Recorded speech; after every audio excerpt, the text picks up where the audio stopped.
ioEther. I got this.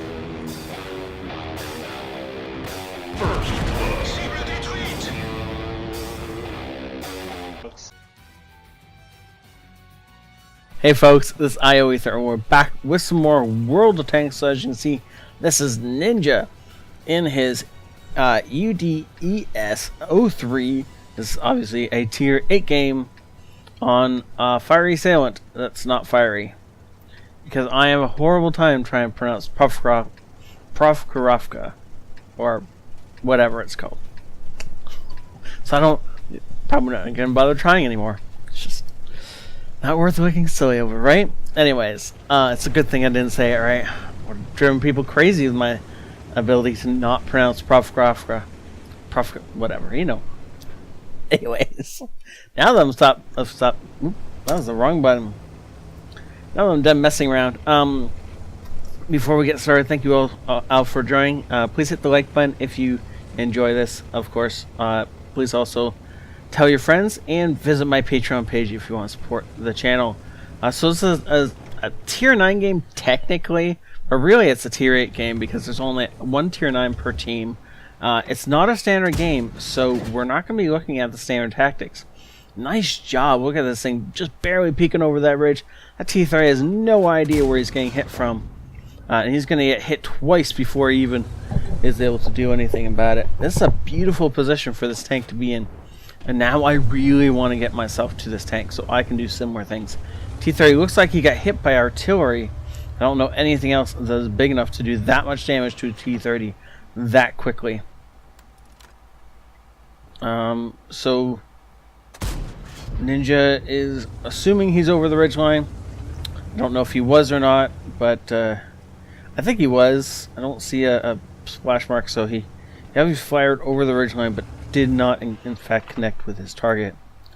He did get 840 spotting damage that I missed, so that is in fact the GW Tiger P landing a shell inside that poor T30 and blowing away the majority of his health. So yeah, T30 cannot be happy right now. There we go. We get somebody lights the VK, and we're gonna be able to put shots into this guy as he tries to pull back. Now the camera range on this thing is apparently good enough that nobody has even spotted him yet. VK is desperately trying to figure out where he's being shot from, and is just not able to find the targets he wants to be trying to shoot at. Oh, we're not going to get shots on until he pushes up over these houses. Same with the T10. Right about now we're going to be able to hit him, but if he pulls back any farther, we're not going to get shots on him again. Oh! Okay, well, we'll just shoot the Tiger 2. No, apparently he wants to shoot the T10. I'm assuming because he knows the Tiger 2 he can still get shots on later on, versus the T10, which may have pulled back at any point in time. But the IS-3 jumps in the way and catches the shell for us. Here we go. Put out over 2,000 damage so far. We are barely into this game and still have never been lit. Though this is a good way to get lit if you want to. Oh well, look at that. T10, no idea he's under threat until just then. He actually thought he was perfectly safe, I'm sure. And then we put a shot into him and he realized he was not in fact safe at all. And then we bounce off the OHO because Japanese heavy tanks. Yeah. It used to be because Russian heavy tanks, but you know, we don't even bounce them because, you know, shots just avoid them.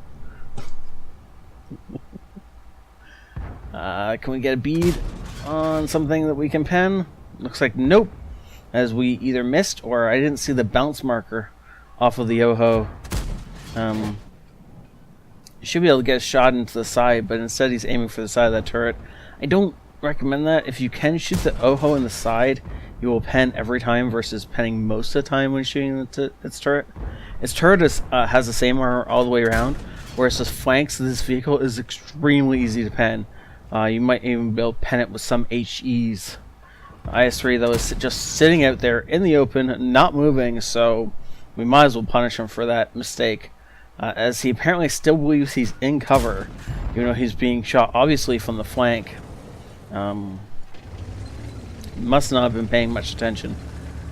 And we're so Yeah, SP1C on the other side of the map can light us now if we're not careful, though. So Ninja is going to, I assume he's going to be a little bit careful as he starts blasting away this tiger. Tiger gets shot by the Roomba right behind us to finish him off. But I'm sure we would have been able to put shots into him had he not done that. It's like a shooting gallery. I mean, I can try and tell you all the shots he's doing, but you can really just see he's just hammering shots home into opponents. Though if he's aiming all of these shots, some of these wouldn't be missing quite so, unfortunately. SP1C is not actually in sight. I think he's actually directly behind, yeah, he's behind a rock, which is why he hasn't lit us yet. Oh, well, that's interesting. Mutt's way at the end of that corridor. Not going to be able to get a shot on him without, getting off the tracks. He gets into a more aggressive position. There's only 5 enemies left on the enemy team, so he's getting into a more aggressive position so that no matter who gets lit, he has a shot on them. And he will in just a second have... No, he's going in close for a shot on the Ferdinand. He does not want to spend the entire game unseen. I'd like to, but that's not his choice. He wants to. In fact, there he goes. Gets lit just in time to not do anything to a Ferdinand. That's got to be frustrating. And so he's going to go ahead and push down this flank. There's got to be a low somewhere down here. It's the only place left for the low to be. Yep, there we go. There's a low sitting out in the middle. And so, well, they're going to have a rate of fire contest. I wonder who's going to win this, Mr. Low. Well, it's not going to be you, but at the same time, the Low can kill him with 2 more shells. He might be able to kill the Low with 2 more shells. He's going to have to high roll on the next one and fire before the Low shoots. Or, you know, he could just let a teammate take him out. And then he snipes over and gets the final kill of the game on the Lorraine on the other side of the map. Well played.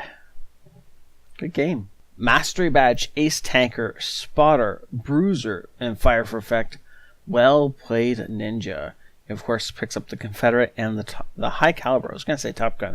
That is not, in fact, a Top Gun. That is, in fact, something else completely. But well played, nonetheless. 6,400 damage. One of those blind shots connected. Which blind shot was that, I wonder? I don't remember him firing more than... Oh. I only remember him firing 1 blind shot. And that was at the T30 at the start of the game.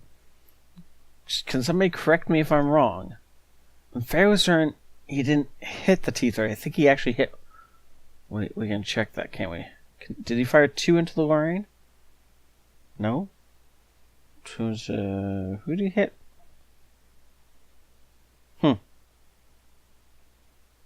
I don't know who he hit with the blind shot. Weird. Somebody can tell me who he hit with the blind shot. I can't figure it out. Doesn't really matter. 24 shots fired, 18 penetrations for... I mean, if he'd hit every shot he fired, that number would be a little bit higher. I'd kind of like to see... I mean, he could have gone through the entire game without getting spotted. But that is mostly due to enemy stupidity more than anything else. Because they didn't put anyone down in that center part of the map, he just let him have free reign, which was honestly pretty awesome. And he made a ton of cash considering all the consumables he spent in this game, as well as just the ammo. This was well played, and thank you very much, Ninja, for sending it in. Thank you everybody for watching. Please hit that like button if you want to support the channel. It really does help me out as far as like YouTube ratings go and stuff like that.